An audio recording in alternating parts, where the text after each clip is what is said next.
XML association की meeting हुई है। उसका मुख्य एजेंडा तो ये था कि ये एसोसिएशन 2015 में बनी थी और 2015 में जब बनी थी तो मेरे को सर्वसम्मति से अध्यक्ष बनाया गया था और मेरा कार्यकाल पिछले साल समाप्त हो गया था। मैंने उस टाइम पे मीटिंग बुला करके और ये इच्छा व्यक्त की थी कि भाई मेरा कार्यकाल समाप्त हो गया, अब आप नई कार्यकारिणी का चुनाव करो, नए प्रधान चुनो। तो उस टाइम पे साथियों ने ये कहा था कि नहीं, आप अभी बने रहो, कम से कम 1 साल आपने और निकालना पड़ेगा। तो मुख्य तो एजेंडा यही था कि भाई नया प्रधान और नई कार्यकारिणी का गठन हो। उसके लिए मैंने इस्तीफा दे दिया था। तो सभी साथियों ने एकजुट होकर के सर्वसम्मति से फैसला ले लिया कि अगले 3 साल तक फिर आप इसके प्रधान रहोगे, हम आपको प्रधान ही देखना चाह रहे हैं। और सर्वसम्मति से फैसला ले करके मेरे को दोबारा से जिम्मेदारी दे दी। आज कई साथियों के सुझाव आए और उन सुझाव को लेकर के हम चाहेंगे कि माननीय मुख्यमंत्री जी से हम मिलें, क्योंकि ये सारे के सारे कई बार एमएलए और मंत्री रहे हुए लोग हैं। हरियाणा में पिछले टर्म में तो 292 एक्स एमएलए एक्स मंत्री थे, उसमें से कई साथी हमारे बीच से चले गए। इस कोरोना काल में ही इस जो अब की बार दोबारा जो कोरोना का काल आया, दोबारा जो शुरू हुआ है, इसमें 10 एक्स एमएलए हमारे बीच में नहीं रहे। इस कोरोना की महामारी के कारण उनकी डेथ होगी, उसके लिए भी हमने श्रद्धांजलि उनको दी है और दोबारा से जिम्मेदारी साथियों ने दी है, तो हम उनका स्वागत करते हैं, धन्यवाद देते हैं। और कई साथियों ने सुझाव दिया, उसके बारे में हम एसोसिएशन की तरफ से मुख्यमंत्री जी से मुलाकात करेंगे।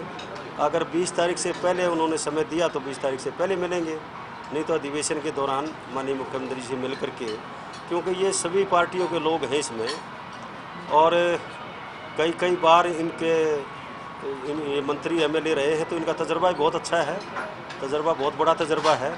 तो ये भी चाहते हैं कि भी हरियाणा आगे बढ़े, लेकिन सरकार का नारा तो ये है कि सबका साथ सबका विकास, लेकिन सबका साथ सबका विकास वाले नारे पे अभी तक सरकार चल नहीं रही है।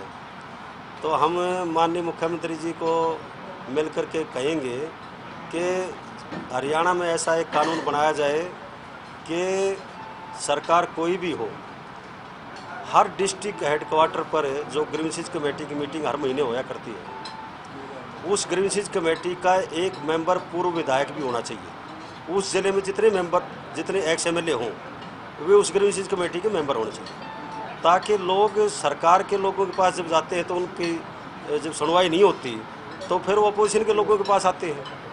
तो उन लोगों को भी ग्रीवेंसेस कमेटी मीटिंग में जनता की आवाज़ उठाने का मौका मिले, इस किस्म का सुझाव आया है। तो हम माननीय मुख्यमंत्री जी समक्ष रखेंगे ये बात। इसके अलावा और कोई सिक्योरिटी या और कोई पूर्व विधायकों की मांग हो किसी तरह की? देखो, पूर्व विधायकों की कोई लंबी चौड़ी मांग नहीं है, सिर्फ यही मांग है कि भाई सरकार ने कर्मचारियों को और पूर्व कर्मचारियों को, अधिकारियों को और पूर्व अधिकारियों को कैशलेस कार्ड दिए, कैशलेस सुविधा दी है मेडिकल की, और पत्रकारों को भी दी है। हम स्वागत करते हैं सरकार के इस कदम का। तो कई साथियों ने सुझाव दिया कि पूर्व विधायक के मैक्सिमम 60-65 साल से ऊपर के, तो वो भी चाहते हैं कि भी सरकार जो सुविधा पूर्व कर्मचारियों को दे रही है और भी लोगों को दे रही है, तो वो उनको भी मिले। अब क्या है कि पूर्व विधायक अगर मान लो कहीं चंडीगढ़ गए हुए हैं, दिल्ली गए हुए हैं, भगवान ना करे कोई हार्ट अटैक हो जाए, कोई एक्सीडेंट हो जाए, कोई इस किस्म की बीमारी हो जाए, तो आजकल तो प्राइवेट हॉस्पिटल बगैर पैसे जमा कराए इंजेक्शन भी नहीं लगाते। जैसे पार्लियामेंट के मेंबर एक्स एमपी को ये सुविधा है कि उनको कैशलेस कार्ड पहले से, तो ये एक्स एमएलए की तरफ से ये बात रखी गई। तो हम मुख्यमंत्री जी से निवेदन करेंगे कि जो बाद में बिल जो देते हैं ना, बाद में मिलता है एक्स एमएलए को भी, तो बाद में जो देते हो आप उससे पहले कैशलेस कार्ड दो, वो हॉस्पिटल अपने आप विधानसभा से ले लो। तो ये कोई ज़्यादा बड़ी डिमांड तो है नहीं। और ना ये कोई अनुचित डिमांड है, तो इस किस्म की बात आई। इसके अलावा कोई और सिक्योरिटी? मैं इस सिक्योरिटी वाली बात देखो रखी थी एक दो साथी ने। पंजाब में जो एक बार एमएलए बन गया उसको ता जिंदगी सिक्योरिटी रहती है, लेकिन यहाँ हरियाणा में नहीं है। और ताज्जुब होगा आपको सुन करके कि हरियाणा में भारतीय जनता पार्टी के जो अध्यक्ष हैं श्री ओम प्रकाश धनखड़ जी, उनको सिक्योरिटी मिली हुई है हरियाणा सरकार की तरफ से, और कांग्रेस की जो अध्यक्ष है उनको मिली हुई है, लेकिन इंडियन और जो जेजेपी के हैं उनको मिली हुई है, और जो इंडियन नेशनल लोकदल पार्टी उनको नहीं मिली हुई है। मैंने भी डिमांड की थी सरकार को, मुख्यमंत्री को, हालांकि ये कोई इशू एक्स एमएलए एसोसिएशन का नहीं है, लेकिन जब सरकार को चाहिए तो ये कि भाई जो एक्स एमएलए जिसको सिक्योरिटी की ज़रूरत हो, अब हम बैड एलिमेंट के खिलाफ आवाज़ उठाते हैं, जो क्राइम करते हैं लोगों को परेशान करते हैं, लोगों से मंथली मांगते हैं, जो हत्याएं करते हैं और जो महिलाओं के साथ अभद्र व्यवहार करते हैं, हम उनके खिलाफ आवाज़ उठाते हैं।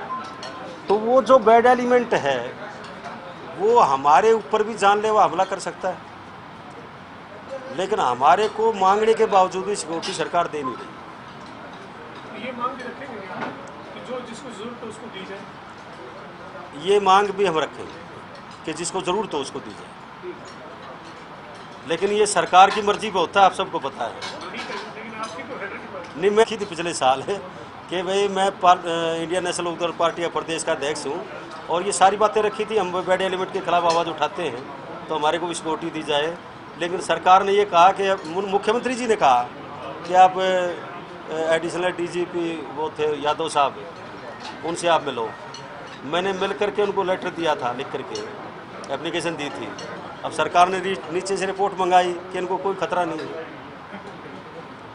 मतलब जिसको खतरा होगा वो पहले उसके ऊपर गोली चलेगी तब सरकार खतरा मानेगी। वो जिंदा रह गया तो खतरा मानेगी, मर गया तो जाओ कहीं।